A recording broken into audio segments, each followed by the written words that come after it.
I'm not sure of that. I know that we would have been there, or we would be there, but will they be there?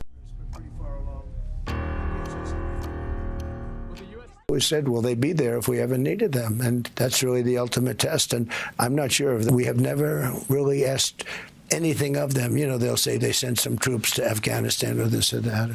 And they did. They stayed a little off the front lines. So I consider President Trump's remarks to be insulting and frankly appalling. UK Prime Minister Kier Starmer and other key NATO allies could no longer remain silent after US President Donald Trump downplayed the alliance's integrity in a recent interview and questioned whether NATO partners would remain loyal in the event of war.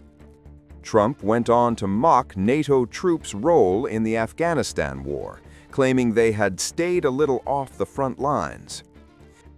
We have never really asked anything of them. You know, they'll say they sent some troops to Afghanistan or this or that.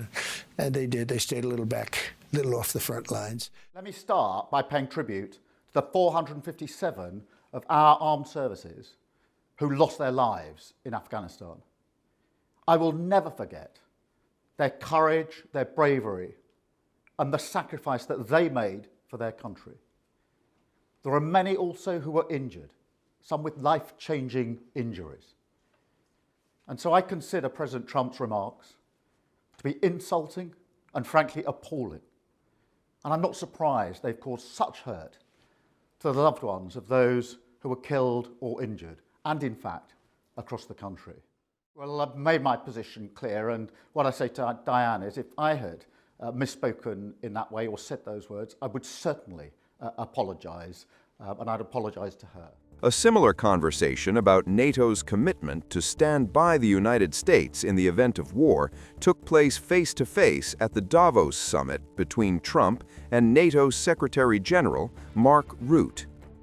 I always tell the Europeans you are completely committed to NATO, but there is also that one irritant, and it is this factor, that the Europeans were not paying the same as the US was paying. And we solved it, and this is crucial also because we need the money to protect ourselves.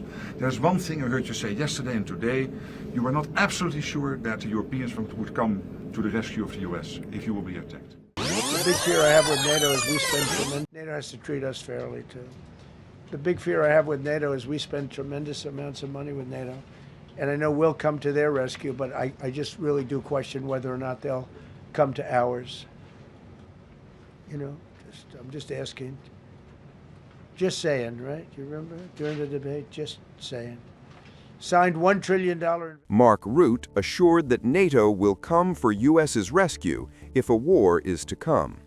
Let me tell you, they will. And they did in Afghanistan, as you know, for every American who paid the ultimate, for every 2 Americans who paid the ultimate price, there was one soldier from another NATO country who did not come back to his family. From the Netherlands, from Denmark, particularly from other countries. So you can be assured, absolutely, if ever the US will be under attack, your allies will be with you.